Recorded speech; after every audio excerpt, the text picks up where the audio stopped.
Miss Androne, Traveler. Hey there. Paimon's here too! She was just helping them sort through their things. How did your chat go? That was fast. The call only just ended. Well, you said it was urgent, so we got here as quickly as we could. Albedo, I have some alchemy questions for you. I see. Looks like my knowledge proved useful after all.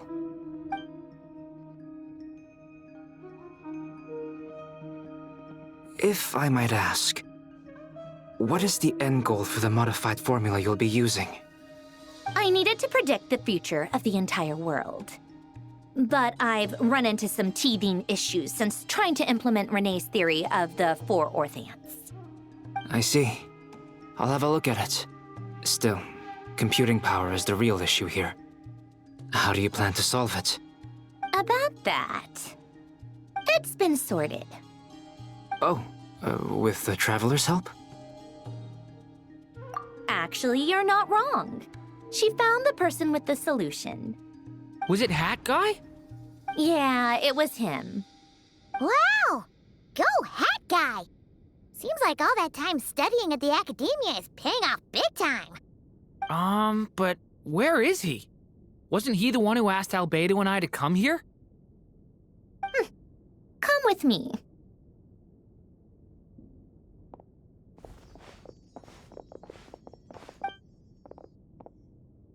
Hat Guy? What's happened to him?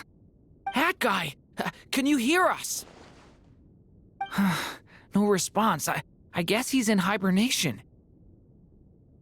Hat Guy mentioned that he was a puppet. It seems that his functions are currently shut down. I presume this has something to do with the solution to your computing problem. That's right. He and the Traveler came to see me. Wait, what? You have a solution? Would you calm down? Why do you always react so hysterically to everything? Excuse me? How would you know? You shouldn't be so quick to judge complete strangers. It's very bad manners. Oh, please. It doesn't take that long to figure out that you have a temper. Where does a mere student get that kind of confidence? I've actually published more papers than you. Not that status counts for much. Even Paimon's applied for academia admission.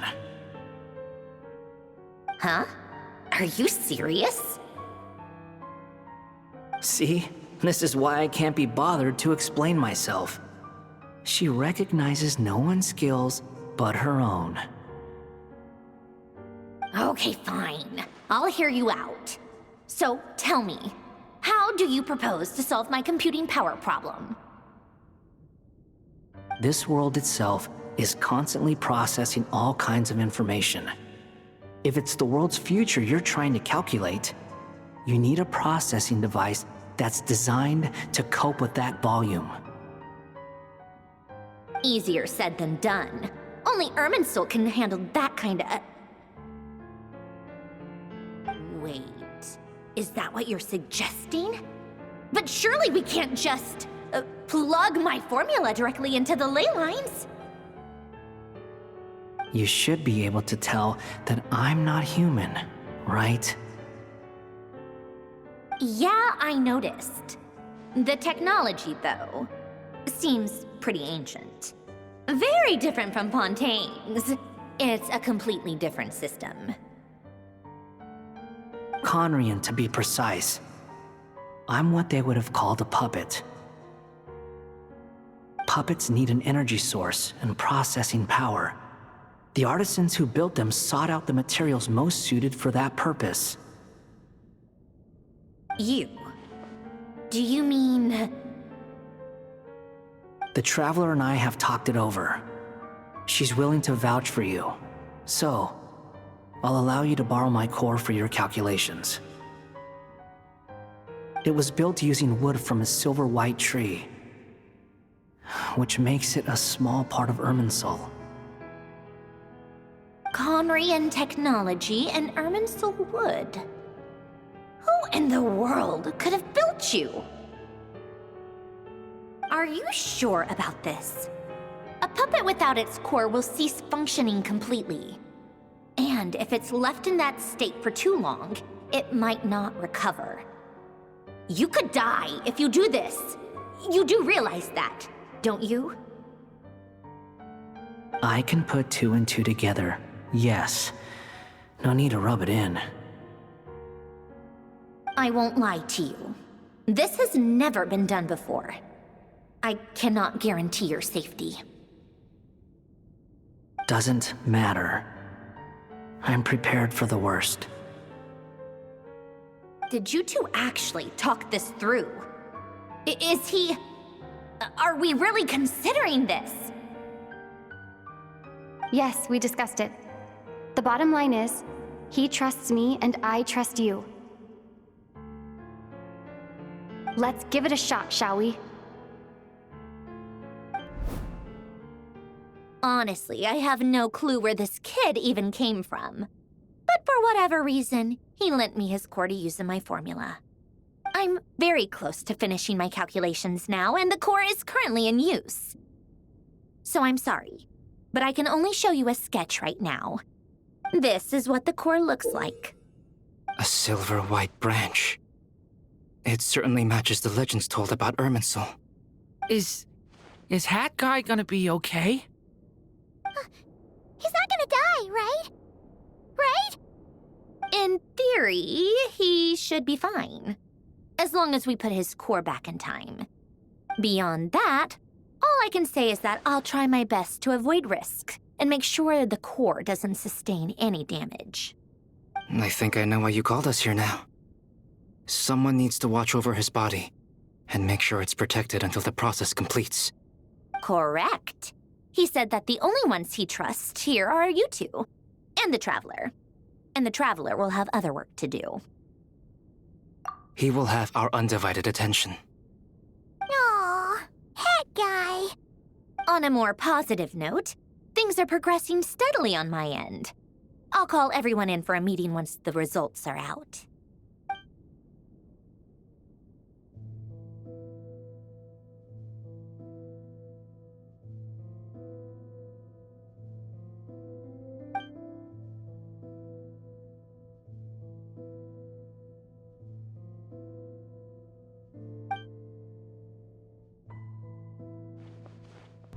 The worst case scenario with the core removal is either a system reset or a total loss of function. But I'm not afraid. A quiet death should have been my fate long ago. A core is completely different from a heart. It's like another vital organ entirely. I never believed it could be a true replacement for what I sought. But in the end, it turns out the core was more useful to me.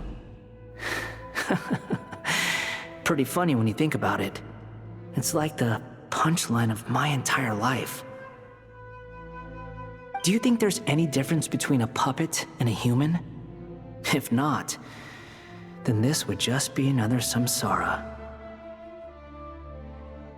I have already experienced both a past life and a next life. Part of me wonders whether I'm only capable of making this decision because I've become a real human. What's with that expression? Isn't this a good thing? Sandrone will succeed, won't she? She has to. She will. We all have to persevere until this is over. That's right. And I'll protect you all until the moment of victory arrives.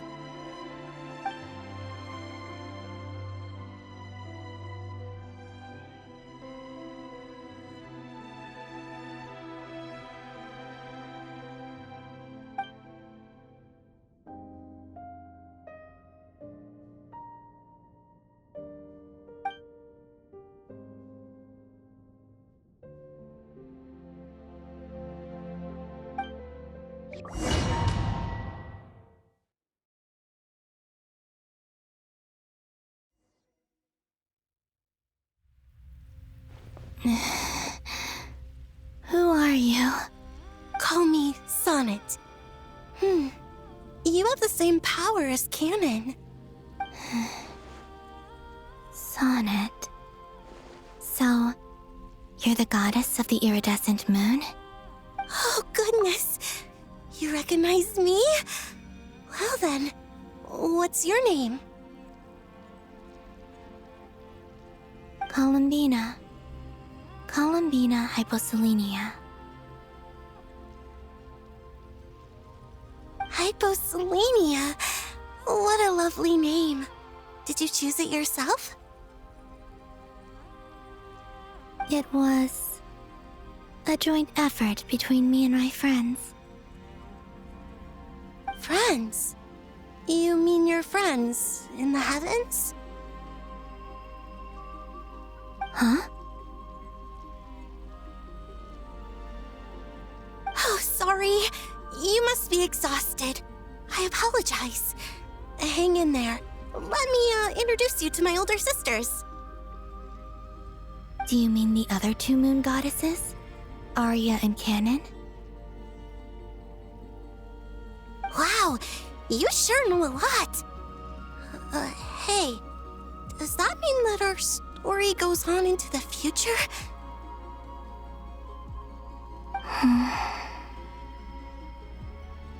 Oh, I guess that wasn't the best question to ask. It's all right. We were prepared for that possibility. You could say we were too prepared. I can't even remember how long my sisters and I have been here by this point. When did you get here? How long has it been? I can't say for sure, but it feels like it's been forever. I see. Are you feeling all right? You look a little unwell. I can hold out a while longer.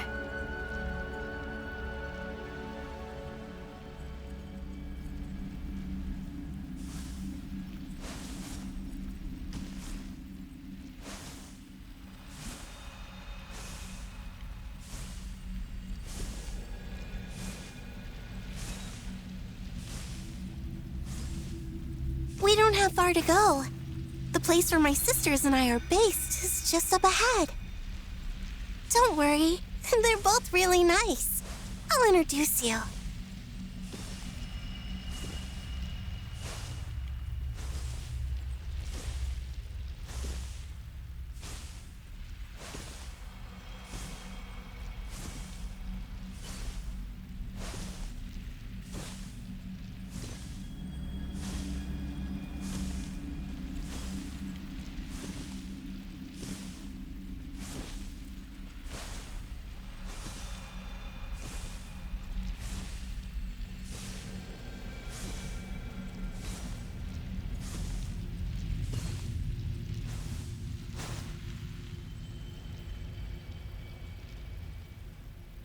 Sisters! I'm back! And look who I've brought with me!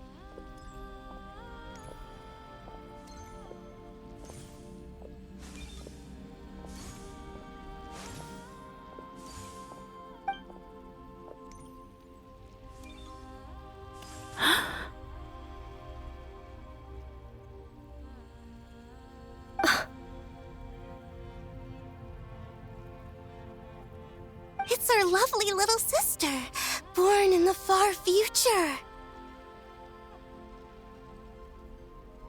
The pleasure is all mine.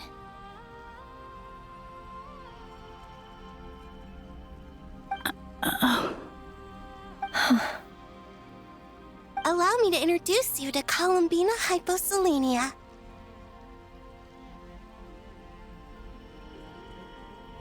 This is Arya, the goddess of the eternal moon. And this is Canon, goddess of the frost moon. Canon, don't you think Hyposelenia's power is similar to yours? Hello, Columbina. I apologize for our startled reaction just now. And please, forgive our little sister if she's been annoying you. She tends to talk a lot. It's fine. You seem shy. Don't worry, Columbina Hyposelenia. No one can hurt you here. Could you tell me where here is? Please. I must know.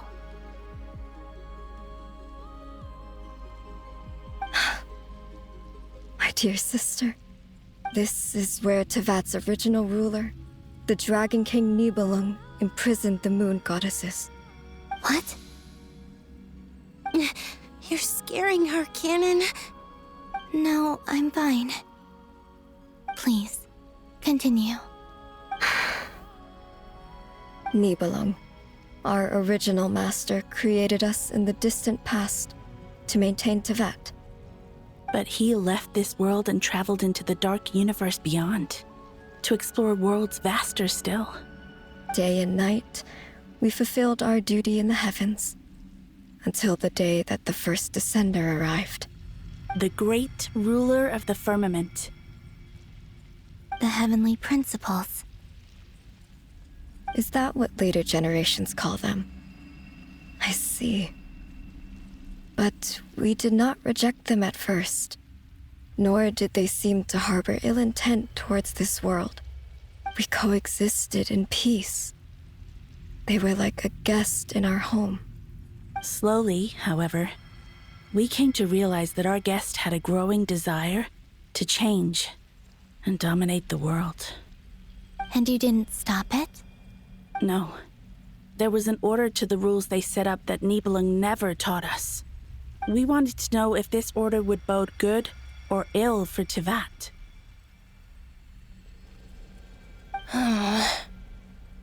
All right. Canon and I wanted to know.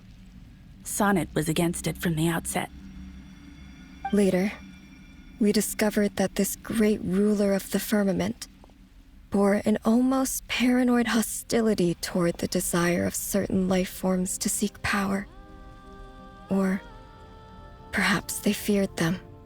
They would even cast down celestial nails as manifestations of their power, to punish the civilizations of the world below. Only this was far beyond mere punishment. Right. Their rules brought order, but the price people paid for merely testing the limits of those rules was far too great. I did everything in my power to help the punished escape catastrophe, but still, too many lives were lost. The ancestors of the Frost Moon Scions were some of the ones you helped. But just when we had decided to take countermeasures, the Dragon King, Nibelung, returned. And so began the War of Funerary Flame. So, that's the name the world gave that war in the future. Well, who won in the end? As far as I know, the Heavenly Principles won, although it came at a great cost. They remained in Tevat, where they continue to rule to this day. And the world's original master, the Dragon King Nibelung, was destroyed. And what of the moons? Are there still 3 moons in Tevat's skies? You can tell us the truth, Columbina. We know we are but remnants of a bygone age. We are prepared for the answer. Only the Frost Moon remains. But it has been cast beyond the false firmament by the Heavenly Principles. The eternal and iridescent moons were both shattered during the war. So death finally came for us in the end. Sonnet. But you're still here, aren't you? A moon goddess cannot live without her moon, Columbina. She's right. That's why I began to disappear. Because the Frost Moon is cut off by the false sky. How much worse it would have been if it were outright destroyed. Our souls may endure within this lunar palace, but if our moons are destroyed, then we shall disappear the moment we depart from it. I'm sorry. There's no need to apologize to us, dear sister. If anything, we owe the world an apology. If only we'd decided to act sooner, rather than arguing amongst ourselves. All the more reason not to spend this time in regret and repentance. Instead, we should focus our efforts on how we might help our future sister. Sorry? Don't you see, Columbina, your story is not yet over. Is that not why you are here?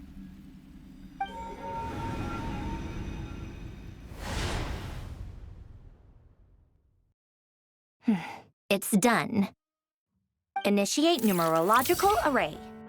Continue running primary process. Calculate the world's fate through extrapolation. And identify nodes of potential change. Secondary process, scan for moons. Still 4. The number of moon marrows hasn't changed. Wait, let me think. Is it possible that there's something I've been misunderstanding about the moons all along? Variables. Variables in the world. I know where potential variables within the world come from. So what about the moons? Are there any variables there? Like their life or death, for instance. What if being alive or dead makes no difference to a moon? But that's so strange. Even immortal gods can die. Why would the moons alone be? Wait! Wait! I've got it! I've got it! If alive or dead is considered a variable, we might have had this wrong the whole time. No one ever said that a moon marrow equals a living moon. We just made that assumption ourselves. Initiate secondary process. Scan again. This time filtering out interfering perimeter, moon marrow. I don't care if they're natural or artificial. Get them out of my search results! Why? It says 3 moons still exist in Teyvat, even after excluding the moon marrows. But we know for a fact that 2 of them are dead. Redo the scan. Narrow the results to living moons and real moons. No, scrap that. Narrow it down to moons that have lunar authority and remain alive. Why? Why is it still 3? What is this, Columbina? Has the world lied to us? Or are you the one pulling the wool over our eyes?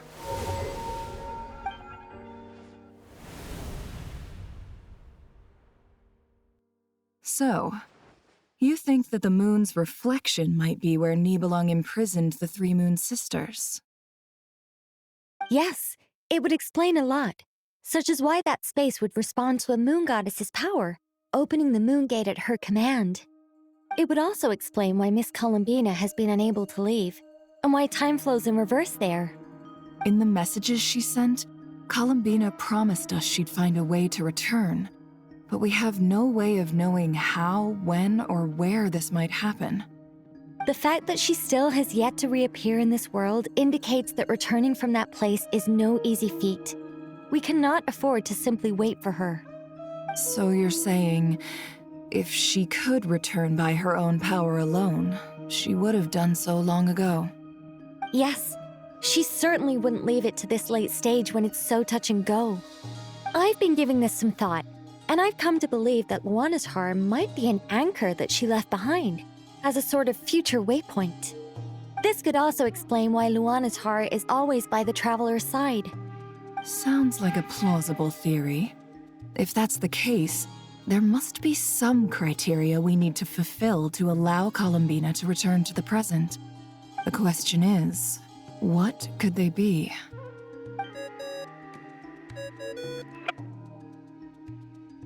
Hello?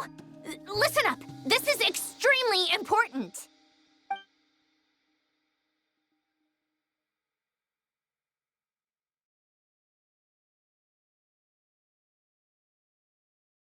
Not only is Columbina alive, but she may well exist in a form unimaginable to us. I'm still unclear on the details, but she's done something truly inconceivable in the past. And the clue to what she's done lies in the moon and Teyvat sky. Truly amazing. Oh, I'm so delighted for her. I'm sure we all feel the same. And I'm sure Columbina is ready to get back here and fight by our side. I'll keep my calculations going and try to find some way of coordinating with her. But that's not an excuse for everyone else to slack off, okay? All of you had better keep trying to think of solutions. How can the dead moon still live? And Luanatar...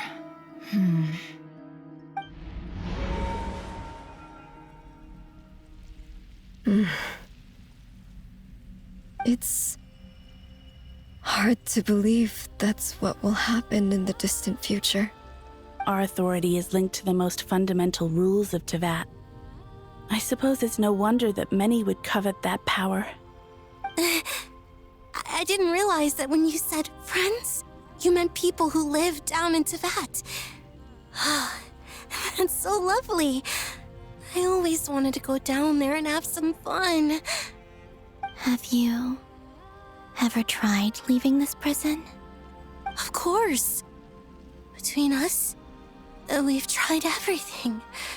But no matter where we go, this space will eventually bring us back here. It's like the center of a whirlpool. Everything ultimately converges here, at the moment when Nibelung imprisoned us. In that case, have you tried using any of those pathways that connect this space to the real world? Sorry? What are those? They're passages through which you can make small-scale changes to reality by using Kuvaki. Or am I the only one who can use those passages? Because part of my soul remains in reality. Kuvaki. What is that? You don't know?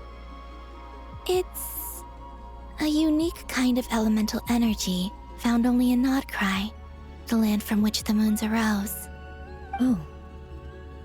Well, it's true that the moons first rose up from the part of Teyvat you say is called Nodcry. But there is no difference in the elemental energy between there and anywhere else. What? Could you show us some of this Kuvaki hyposelenia? Maybe if we see it, it'll make more sense. Okay.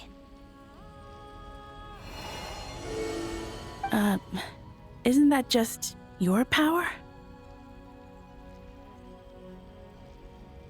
What? But it's everywhere in Nodcry. In the air, in the land. Even the creatures who live there have adapted to its influence. How curious. This Kuvaki certainly did not exist anywhere in the world before we were imprisoned. Let alone influence living creatures. So, how exactly does it affect them anyway? Can they float in the air like us? This is so strange. Why would their reality differ so much from mine? Columbina, you're looking for more than just a way out of here, aren't you? Yes. If I am to help my friends, I will need tri-lunar authority on par with that of our foe. You mean... you'll need our power? This sounds extremely risky. The Three Moons' powers are not mutually compatible. Concentrating them into one goddess will be a very painful process. And if anything goes wrong, it could tear you to pieces. I know. But I'm willing to take that risk. Even so, let's say we successfully transfer our authority to you. How will you take it outside this prison? Nibelung constructed this realm specifically to prevent us from using our powers to interfere in his war. No moon goddess can leave this place alive. What if I don't leave alive?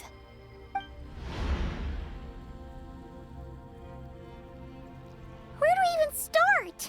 How are we supposed to figure out what we're meant to do to help Columbina?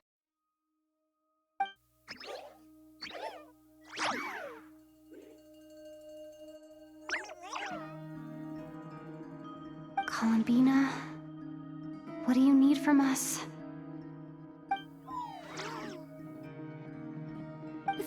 we got to the beginning of time in there, how do you think she'd leave us a message?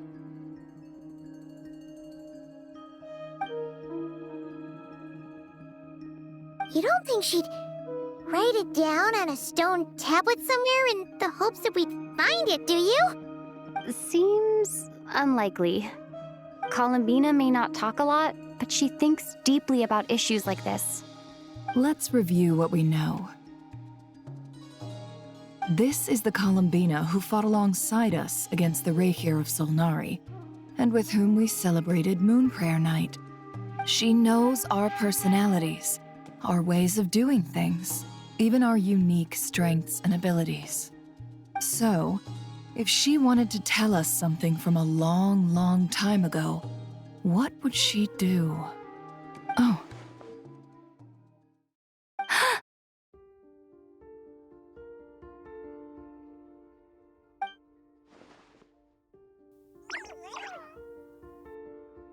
Traveler, you once said that those golden ripples also appeared when Luanatar was born. What if Columbina left Luanatar here, not just as an anchor to the real world, but for some other purpose? If she is part of Columbina, and Columbina knows that I can see past events through her... Oh yeah! Like when you peeked into Rarer's past through his heart!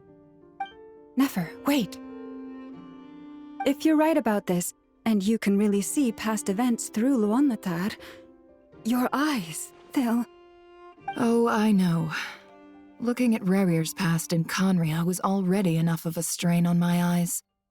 Looking this far back into the past, it'll surely blind me. But it's our only chance. This is the only way. Boss. We spoke about this once, a long time ago. Do you remember what I said, Yehoda? The day I lose my sight, the Curatorium of Secrets will be yours to run.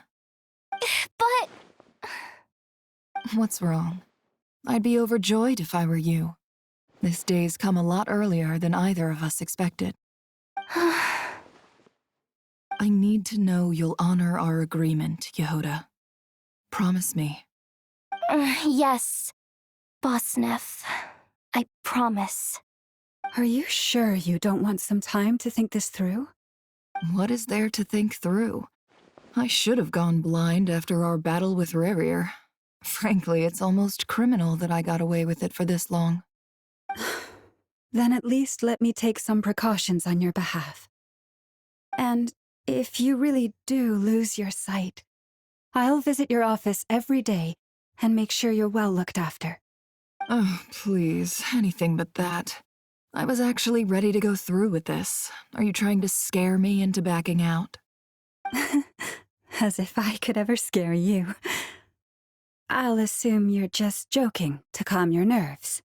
All right, enough chit-chat. Let's do this.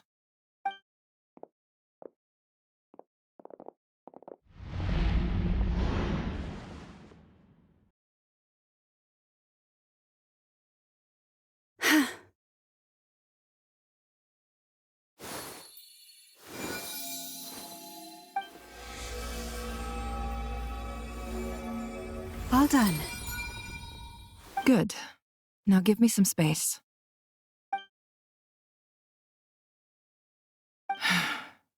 Come on then, little one. Show me what happened in the past.